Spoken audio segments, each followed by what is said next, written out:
Aloha, everybody. Christabel here, and I am so honored to be here in Sedona, Arizona, with Ascension Guide and Way Shower Sandra Walter.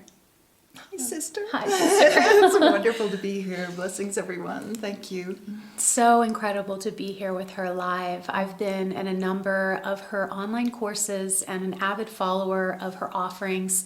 She has an incredible guided group ascension every Sunday. It's a guided meditation, and many of our breathwork facilitators and our breath community have been using this guided ascension journey. And today I would love to drop in with you, Sandra. Thank you. And chat a little bit more about breathwork and ascension and how we can make this connection more practical, more interesting, and compelling for those who attend our Breath of Bliss ceremonies.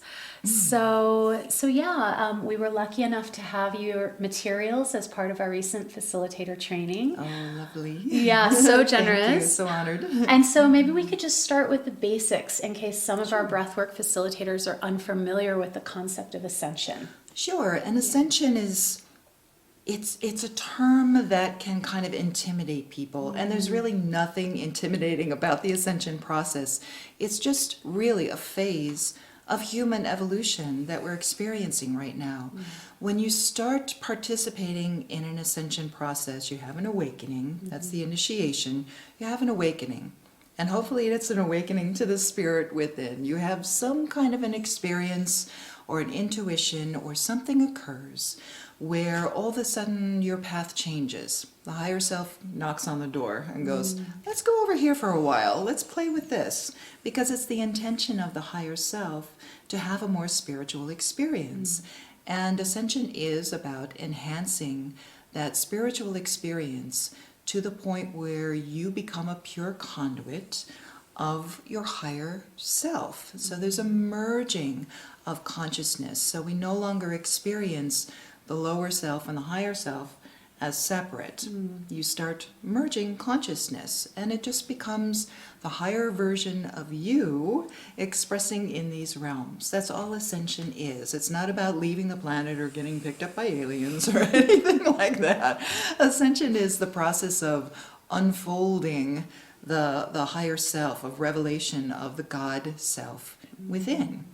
And it can be approached from every different direction. I mean, really, the ascension process, there's phases and steps that we go through. You clear out the old so that you can experience more of the new, more of the higher self, and that's the typical phases of ascension.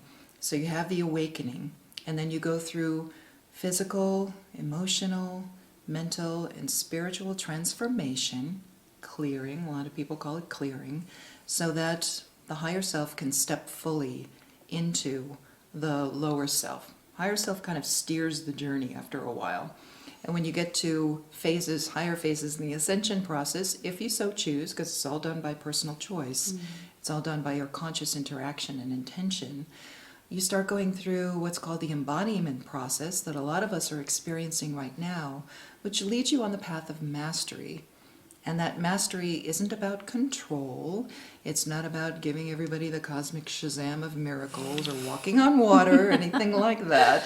Beautiful prophecies, but metaphors for how it feels, how this level of consciousness feels right through the heart. The heart brain starts taking over the journey, and then everything gets easier. So all of this kind of laborious old paradigm that we've all been experiencing is related to cosmic cycles, and as we come into this cosmic cycle of transformation into a completely different energy, the energies start affecting our consciousness, and then we co-create with those energies a brand new experience, and that's done through the DNA, which is, we can get into that. DNA is actually creating our physical experience. So it's an interface for the higher self and the lower self. The higher self, of course, being all the different aspects, all the way up the ladder, and all the different dimensions and densities. But it's expressing through the DNA and creating the experience of spirit in form. So most of you know that you are not the physical experience, that the body is a different consciousness, a separate consciousness, and the DNA is that interface. So the DNA is consistently influenced by your thoughts and your emotions and your spirit and your actions. So as we kind of fine-tune our journeys, it leads into DNA activation. And that DNA activation is becoming quite palpable on the planet right now, and kind of a hot topic of the conversation as well as ascension, because people are feeling it. So there's a collective heart field. We're all interconnected. When you start really expanding and doing the clearing work, doing the spiritual work to get yourself on the path, you start resonating. So by frequency, it's like little bandwidths of frequency, and you start resonating with folks that are having that experience, and then you resonate a little bit higher, and you're going up this ladder, this DNA ladder of experiencing more and more of yourself as the presence of Source, and really connecting with other higher expressions of Source, Gaia, the elementals, the kingdoms, the cosmos. It's quite a beautiful experience. Does that make sense? It makes sense to me. And I'm thinking of all of our new breathers in our ceremonies who might not yet be light workers and acquainted with these very rich quantum vocabulary terms. And I guess I'm wondering, so for a breathwork ceremonialist who would bring this work, this connected breathing that can activate the dimethyltryptamine response from the pineal pituitary, and their breathers are having expanded states of consciousness, how can we language it in a way that might not overwhelm their sensibilities?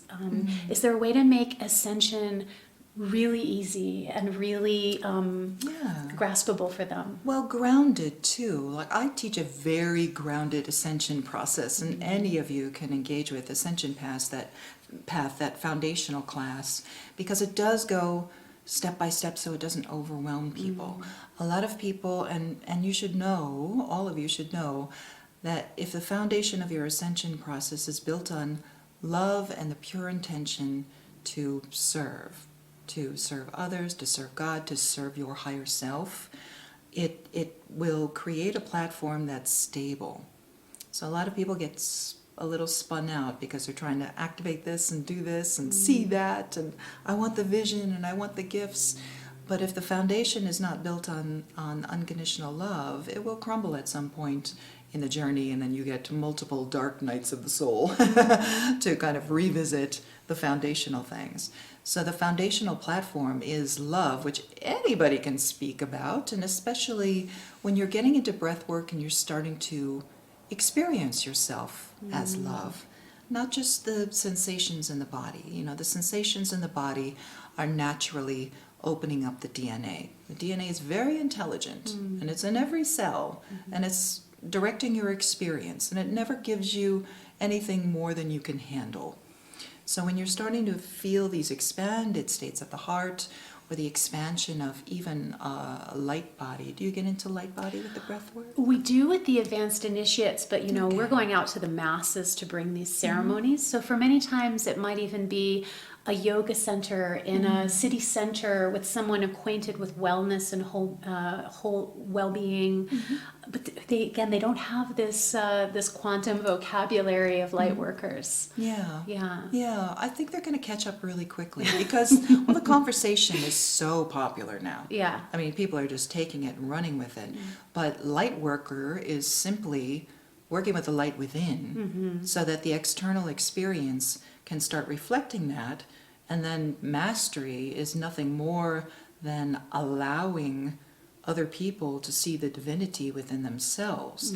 So you become that walking presence of your higher self, of divinity, of divine love. And it does not matter terminology-wise. There's no parameters on unconditional love. It is love is love is love is love. It's all the same thing. So whether you call yourself a light worker or a way shower, way shower is simply showing the way. Showing the way of, I'm going to walk the path of my highest truth in this moment, and your truth will change. You know, the parameters that we put around truth tend to expand, and you go, oh my gosh, there's more, and there's more, and there's more, and that's part of the ascension process too, is consistent revelations of, wow, I feel different. I can behave differently. I can direct my life differently. I can learn how to express myself. That's all part of ascension.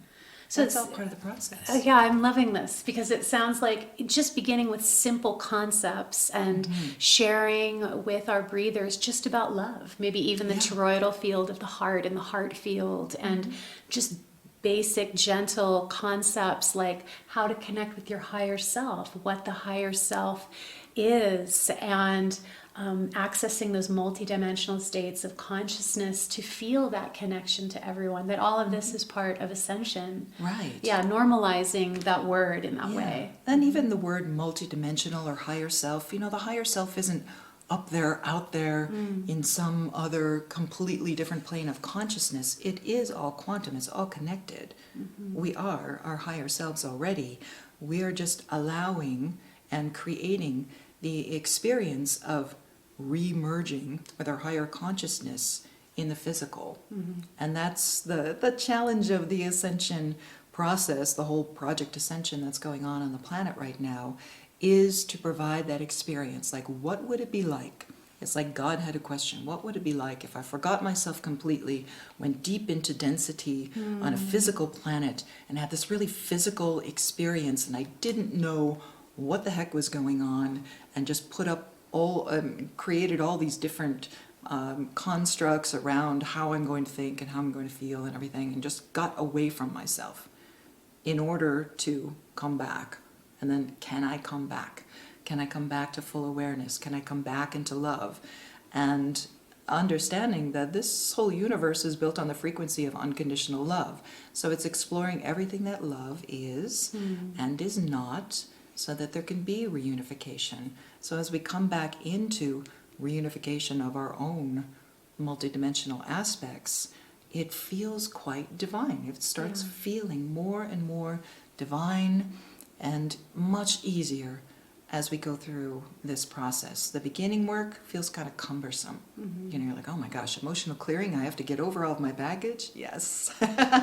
Yes, that's how you open up to the experience. However, you have a huge collective of light workers and way showers that have created a huge field for the awakening process. So the folks were kind of like snow plows. You get all the snow out of the way so the people behind you can drive right through. So it's much easier. It goes much faster right now. There's so many tools and good teachers and events and everything that's available right now to fully support your journey. It's just a matter of internal choice. That's the first step. Do I want to do this? Do I really want to experience that? And if that's a heart-based choice, like, wow, I would really like to experience myself as divine love and see how it affects my whole life. And then everything that's out of alignment, things that don't feel right, start getting aligned. You start becoming very conscious and kind of fine-tuning your journey. That job doesn't fit anymore. Those people don't fit anymore. I don't want to do that habit anymore. And it's not released with judgment.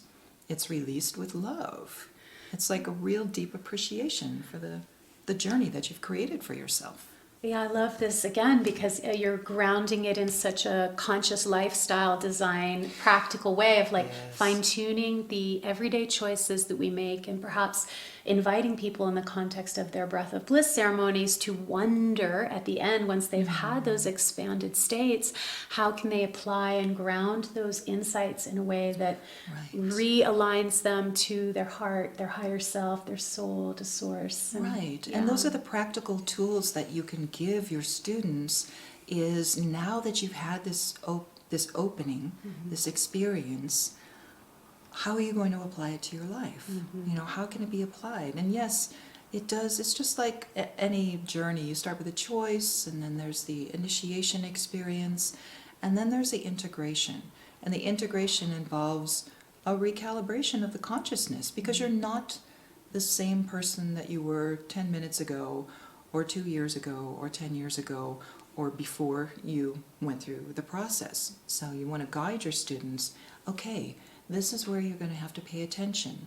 So you don't leave the retreat or the training and go back into your old environment and kind of recreate the past.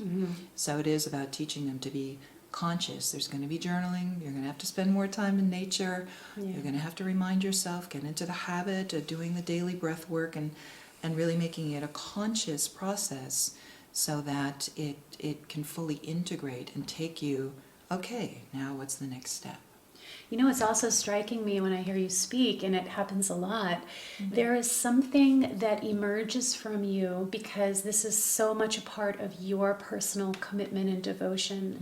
And I'm feeling, you know, for breathwork facilitators, it's so important that if they want to share these concepts, they must already first be embodying as way showers that commitment, and they must have stories, because when I hear you share your stories, it really makes you relatable. It makes the concepts relatable.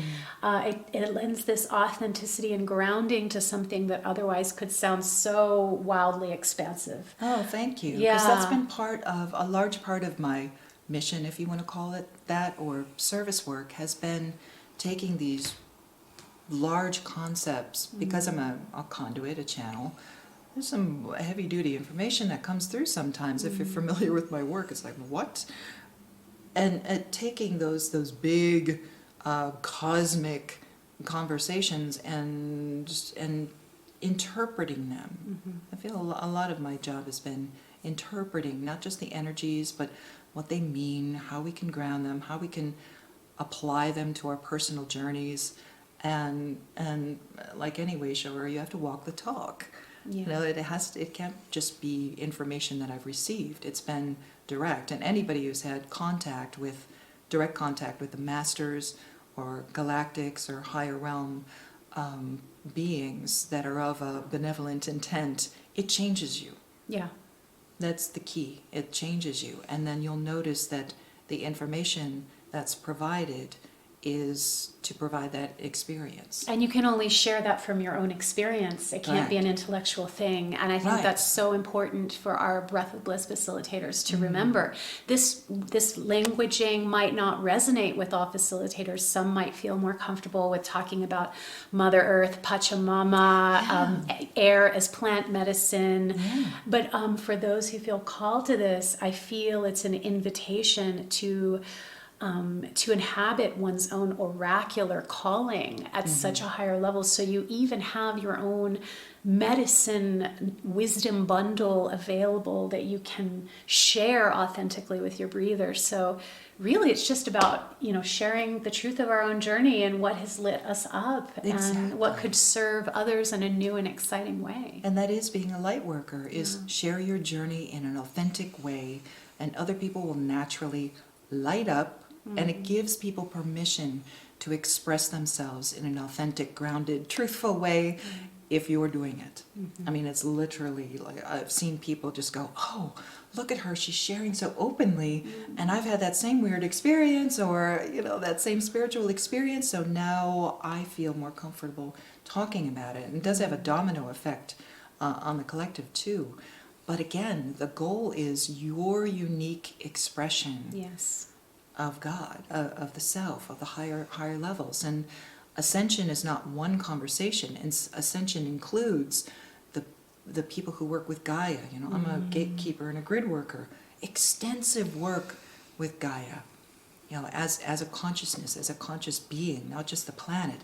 Extensive work with the kingdoms and the elementals, the plant kingdoms, the network of trees, everything, you know, at water especially, you know, a lot of water blessings and everything. And that's, you know, talk about, you know, cosmic whatever. I mean, water is a very cosmic thing. You know, it's in our bodies, it's in the planet. You know, we're working with water. You work with air the same way. It's a sacred substance. And when you use it properly, and when you really honor it, just like everything else, you get the spiritual aspect of the elemental will start talking to you and providing wisdom, reigniting your own wisdom. You know, the plant kingdoms and the elementals, they have their own wisdom. They have their own realities. When you tap into that, you know, some of it will resonate, maybe some of it won't, but it will support your journey, because Gaia, her whole body, the whole experience is fully supporting the ascension process. She's built for that. That's why we're here.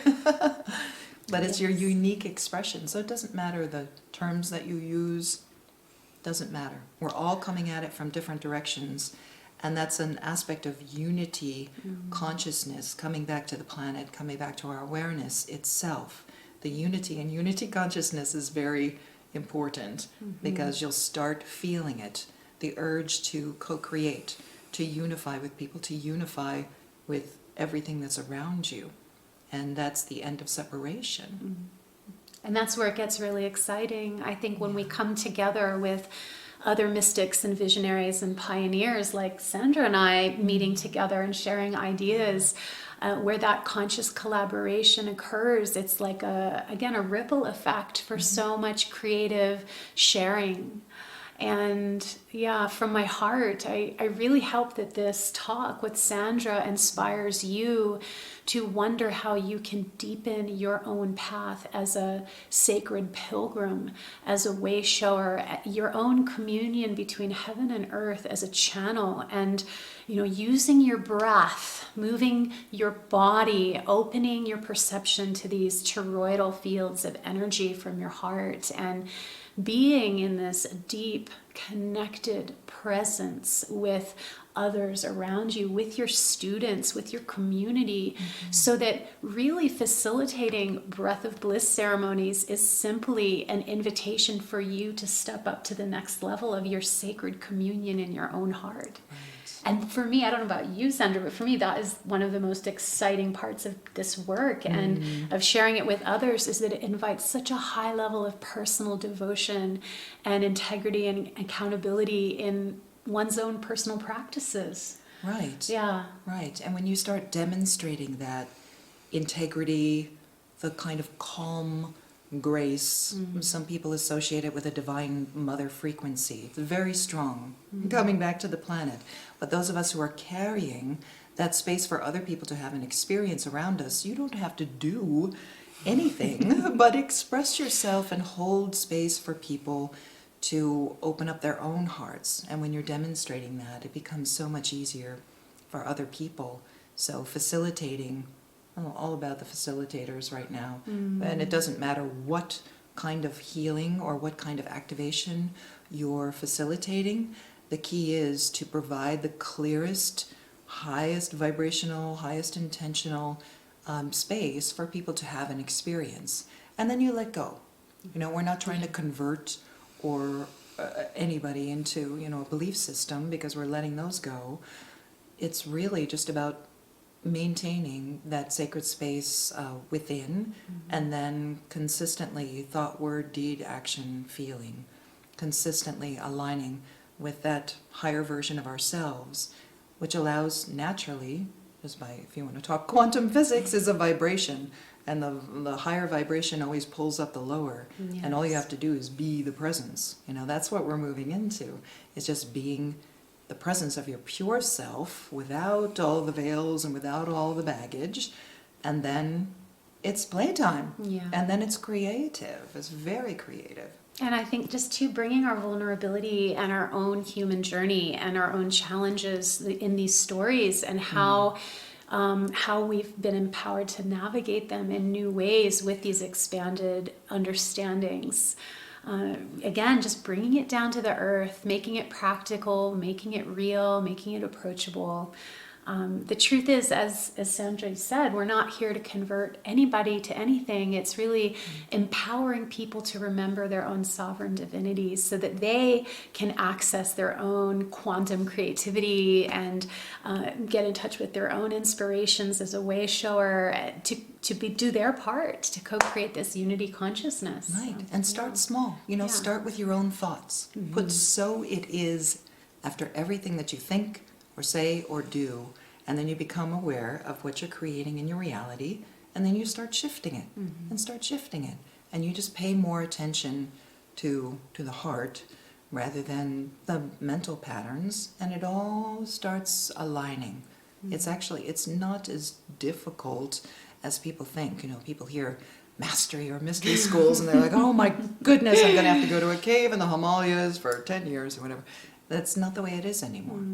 You know, the dynamic is changing. I feel spirituality itself is changing. Yes. We're kind of coming out of the coma of the new age and getting into like a very free flowing energy that's actually coming to us and emanating from the planet herself. That's what the whole shift of the ages was about, was a complete change in the energy and the dynamics to provide a completely different reality. So as we come into this kind of golden age, prophetic time, that's what's happening, and you can feel it. And everyone in this beautiful free will planet, free will universe that we're in, everybody has the opportunity to express themselves, the highest version of them.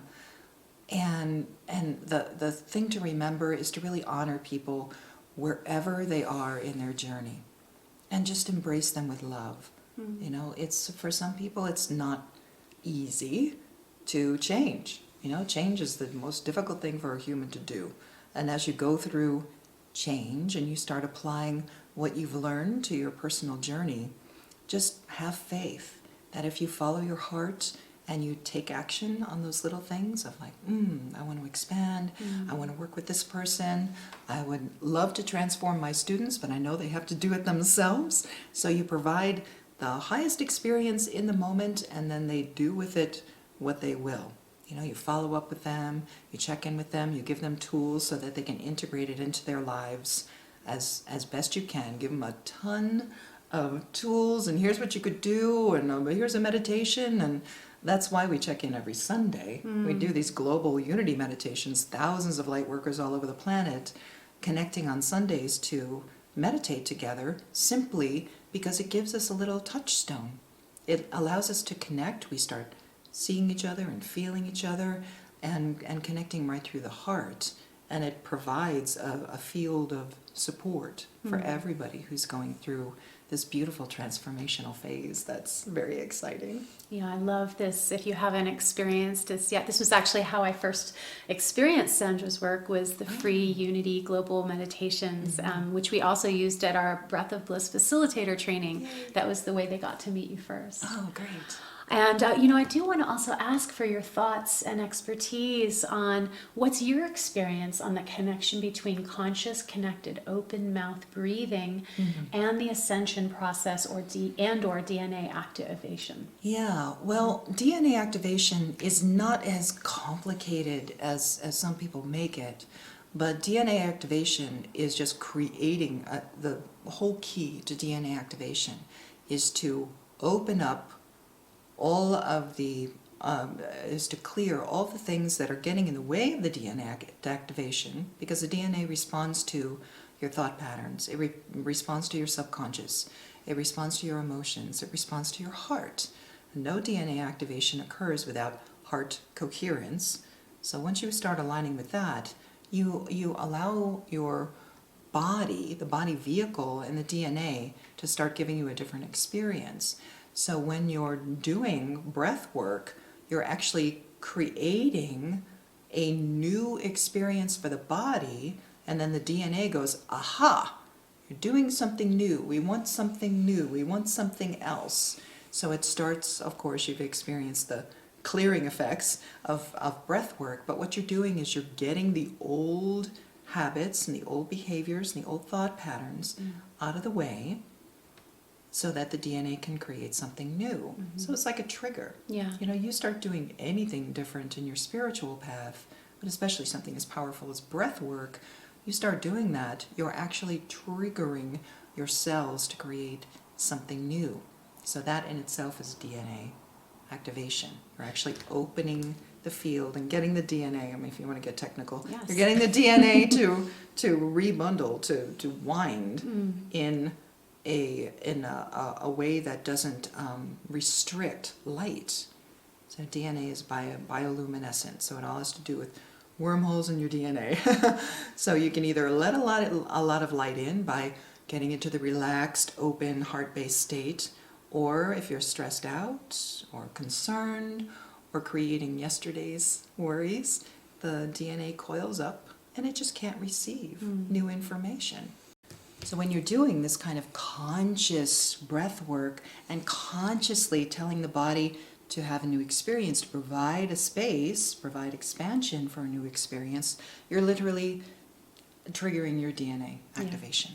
You know what? It's not that complicated. And I love that you started that by saying it all begins with heart coherence. It does. Because that's what we do in Breath of Bliss ceremonies is we always have these heart shares after the ecstatic movement. And hearing you language this really validates a felt sense that our participants express of like, wow, there's something about those heart shares and revealing vulnerably to each other and softening and being more gentle with ourselves that allows the breath to go so much deeper. Right. So I'm understanding it's almost like those heart shares before the breath journey uncoil and maybe loosen that DNA a little bit and let a little more light peek in there. Yeah, and all the facilitators too. You always want to create a safe space for people to share. So a non-judgmental, open share wherever people are in their journey is absolutely fine. You know, you set some parameters, you know, don't take up too much time, but we do this sharing activity so that it opens you up going, okay, now I can really move into this and feel it and allow it to really register. It's light registering on the DNA. And we have that group share at the end where people do at the very end express. And, you know, hearing you speak as well, it really brings clarity into why we always have prayer at the beginning with our facilitators and the angelic team that we work with. You know, taking that time to come into our own hearts before the breathers even come in and programming the space with intention and invocations and the altar, setting the field with that angelic frequency. It's almost like all of these things pre-pave the space itself to allow that expansion of the heart as well. Right. Do that in your own space too. I mean, you're in command of your space. It doesn't matter if it's small or huge.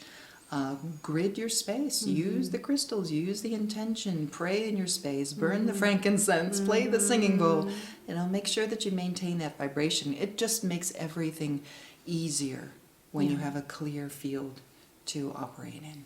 And that's to say, in closing, I think it's so important for us to remember that facilitating sacred space and ceremonies for others is simply an extension of our personal practice of facilitating ceremonies and heart healing for ourselves. And really, it's the overflow of our own prayer field and our own living, breathing practice of self-inquiry and devotion and communion with the land and our own guides and teachers, that it's almost like we're coming with a big overflowing basket into our ceremonies and just sharing the abundance that we've generated in our own lives. So I hope this video inspires you as a Breath of Bliss facilitator or any other kind of facilitator to just really deepen in your communion with Mother Earth, with the cosmos, with your heart, and anything else that allows you to feel that heart expansion. Yeah, so you can create powerful, empowering space for others to come and find their way home to themselves in your ceremonies. Right. Yeah. And kind of taking the personal out of it. Yeah. You know, that's part of the ascension, is just like, I just want to be of the highest service that I can provide in this moment. And we all go through evolution, but it's really providing that opportunity for other people to find that mastery within themselves. Yeah. So if you're interested in spending some more time with Sandra, she has so many ways that you could reach her if you want to share some. Sure, some just info. go to my website, sandrawalter.com, and you'll see right at the top there's an area where you can sign up for the newsletter. I inspire people every week for the last 20 years. I send out this newsletter, and it's just light and coded to support your journey and tells you what's going on with the ascension process, basic reminders sometimes, and what's going on with us, and of course reminders for the weekly Sunday Unity meditations. We've been doing them for 3 years now in this year of 2019, and we'll continue to do so because it's just we're getting more and more people coming together, and then we work as a collective consciousness, so that's the goal. Unification, unification, unification. And there's a ton of free tools on my website, as well as my online classes that anybody can access anytime. Yes, I can validate or vouch for those amazing classes. And if you're interested in deepening your practice as an oracle, as a way shower, as a somatic ceremonialist, do check out the Breath of Bliss Group Facilitator Program that happens about once a year at this time. And we will have some materials from Sandra as a guest facilitator presented there. And you can learn more at breathofbliss.com. So thank you so much. Wishing you so much alignment in your life, so much light, so much beauty, so much connection, and the joy of being of service to others. Yeah. Beautiful. Thank Thank you, you. sister. It's been lovely connecting with you. So Thank grateful. you, everyone. Blessings, Bye, everyone. everybody.